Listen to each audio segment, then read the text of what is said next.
Bonsoir à tous, merci de nous rejoindre sur France 3 Côte d'Azur. Voici les titres de ce jeudi 30 septembre. Enfin, nous ouvrirons une page sur la 5G qui arrive en France, la 5e génération de téléphonie mobile.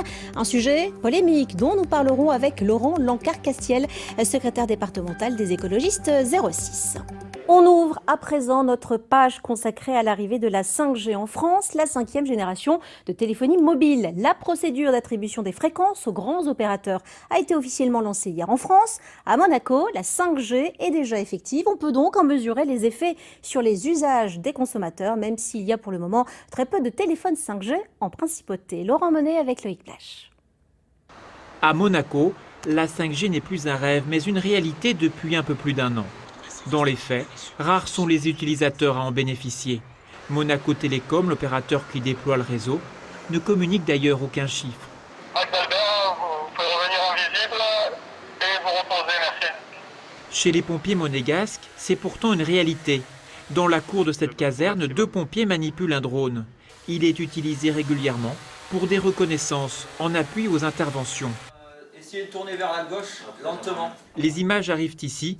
Avec la 5G, les secours gagnent en efficacité. Ça nous permet d'avoir très rapidement les images, parce qu'au départ, on est aveugle de l'intervention, on a juste l'appel de la personne qui nous a téléphoné ou des personnes qui nous ont téléphoné. Donc là, de suite, ça nous donne une idée de la dimension du sinistre. Et donc, de permettre, tant qu'il n'y a pas d'engin sur les lieux, de pouvoir peut-être engager des renforts au vu de ce qu'on voit, si on voit des gens aux fenêtres ou ce genre de détails. Illustration avec cet incendie en avril 2020, où l'on perçoit les zones de chaleur grâce au mode infrarouge de la caméra du drone. Changement de décor, dans cette start-up, on a développé un système de plateforme collaborative dans le cloud, boosté par la 5G. Démonstration avec cette application, dans le médical, avec des chirurgiens intervenant depuis différents endroits. Donc on a des temps opératoires, il faut être certain qu'on est bien dans le même timing, à chaque image près. On a 25 images secondes, là ici j'ai 60 images secondes. À chaque image, je dois être vraiment synchronisé. Sinon, le geste opératoire est faux, sinon l'indication est fausse. Et grâce à la 5G, en fait, on va avoir cette temporalité qu'on ne peut pas avoir avec de la 4G ou même du Wi-Fi. Bientôt, c'est ce type d'antenne que l'on verra fleurir partout. Pour l'heure, Monaco n'en compte que 47. Voilà pour les développements déjà opérants à Monaco. Alors qu'est-ce que la 5G pourrait encore changer dans nos vies? Avant d'en parler avec notre invité, on fait le point avec Martin Villaret. La 5G, c'est la 5e génération de réseau mobile. Si avec la 4G, impossible d'envoyer un message ou d'appeler le soir du Nouvel An, avec la 5G, cela deviendra possible. En d'autres termes, c'est une augmentation de la couverture réseau. La 5G supportera un nombre très important de connexions simultanées, à terme 1000 fois la puissance de la 4G. C'est l'équivalent de la fibre optique dans votre téléphone.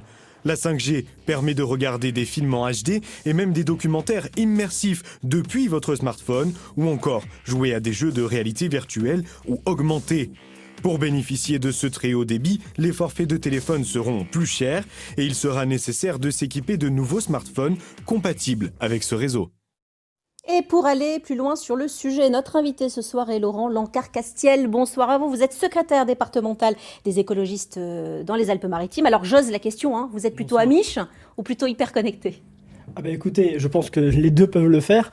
On peut aussi être connecté et viser une sobriété. Aujourd'hui, le problème, c'est qu'on est dans une logique où il faut toujours plus vite, pour des usages qui ne sont pas forcément pertinents. Et on le voit sur des tas de choses. Si effectivement, c'est pour pouvoir télécharger un film porno dans un ascenseur ou autre, on ne voit pas vraiment l'intérêt de vouloir aller absolument. Un débit Internet 10 fois plus rapide, des connexions de meilleure qualité, développement des objets connectés, tout ça, ça ne va pas vers le progrès selon vous? Ça va certainement vers le progrès, mais à quel prix? Aujourd'hui, un des principaux problèmes, c'est qu'on a une rupture. On a une rupture et une fracture numérique. On le voit, vous allez pas plus loin que dans le boulevard de Gare avant un Menton, vous avez des zones blanches. On en a un peu partout. Alors aujourd'hui, on le voit, plutôt que de devoir généraliser et que tout le monde puisse avoir accès aux données, on va renforcer certains qui auront énormément d'accès et qui vont développer des besoins qui ne sont pas forcément nécessaires. Et inversement, on n'aura pas une égalité de dessert sur le territoire. Quid de la santé? Beaucoup d'études disent tout et son contraire. Oui. Mais alors, lesquelles vous retenez-vous? Le gouvernement a commandé une étude à l'ANSES, l'Agence nationale, de sécurité sanitaire et les résultats sont attendus pour mars 2021. C'est pour ça que 70 maires écologistes et de gauche disent à un moment donné, on met un moratoire, on attend déjà d'avoir les résultats de cette enquête, de cette étude nationale commandée par le gouvernement lui-même. Alors en tout cas, à Marseille, ville pilote depuis 2018, les opérateurs de téléphonie mobile se disent prêts pour la 5G. Une entreprise se sert déjà de la 5G pour développer le téléenseignement. C'est le reportage de Louis Aubert avec Xavier Schaffenacker. C'est une toute nouvelle caméra conçue pour donner des cours à distance. Grâce à la 5G, il ne sera plus nécessaire de se connecter à un réseau filaire pour la faire fonctionner. De plus, le haut débit permet d'utiliser des documents pour illustrer les cours, comme par exemple un système PowerPoint. C'est un des éléments clés qui va nous permettre de nous différencier sur le marché, et le marché international particulièrement. Nous sommes sur le toit du central téléphonique d'Orange, place de la Joliette. Ici, les émetteurs sont déjà installés, comme partout dans la ville, 200 au total. Marseille est ville-test depuis 2018. Le dispositif est prêt à fonctionner. On aura le même nombre d'antennes que la 4G. D'ailleurs, on a installé nos antennes 5G sur des sites déjà équipés en 4G, comme c'est le cas ici. Donc pas de multiplication de sites ? Pas de multiplication de sites. L'arrivée de la 5G suscite les mêmes craintes, la même défiance que pendant l'installation de la 4G en 2013. Des rapports signés par des scientifiques circulent sur Internet. Ils indiquent que la 5G serait possiblement cancérigène. Sur le plan des ondes électromagnétiques, l'OMS, l'Organisation mondiale de la santé, a recensé plus de 20 000 études ces 25 dernières années sur les ondes électromagnétiques et aucune n'a conclu à des risques sanitaires. En tout état de cause, la 5G arrive à Marseille.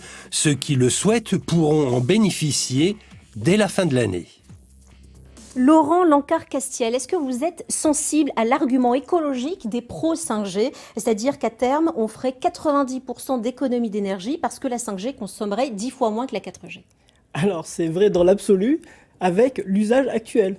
Or, on voit bien que si on met un débit 5 fois plus élevé, c'est pas pour consommer ce qu'on consomme aujourd'hui, c'est pour consommer 5 fois plus. Et c'est exactement ce qu'on a pour les voitures. On a des voitures qui sont de moins en moins consommatrices d'essence, et pourtant, on a une facture énergétique qui explose. On va voir exactement, et c'est toujours la course en avant, et c'est toujours le même argument, en disant, pour ce qu'on a de la capacité, on va pouvoir l'utiliser à fond.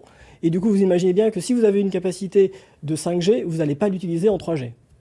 Vous avez parlé de la mobilisation des 70 maires. Est-ce qu'il y a un autre type d'action possible pour empêcher l'installation de la 5G en France? Il y a aussi beaucoup d'associations qui militent localement parce que ce qu'on nous dit, on va remplacer la 5G, les antennes 4G aujourd'hui par des antennes 5G.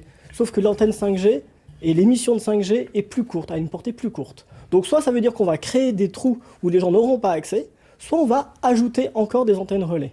Et on voit bien aujourd'hui, dans tous les quartiers, vous avez des associations qui ne veulent plus d'antennes relais. On commence à avoir des personnes qui demandent à ne pas avoir d'antennes à proximité des écoles.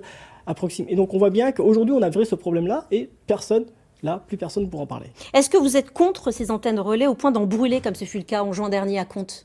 Alors non, moi je suis absolument pacifiste et tous les écologistes le sont également. Mais à un moment donné, il faut aussi écouter. Et on voit bien que la concertation, elle n'est que dans un sens. Et d'ailleurs, la Convention citoyenne demandée par le chef de l'État a émis dans ses propositions, 150 propositions qui devaient être prises telles quelles, la moratoire sur la 5G, et on voit bien qu'on s'assoit dessus. Il est écarté ce moratoire. Merci à vous, Laurent Lancard-Castiel, secrétaire départemental des écologistes dans les Alpes-Maritimes.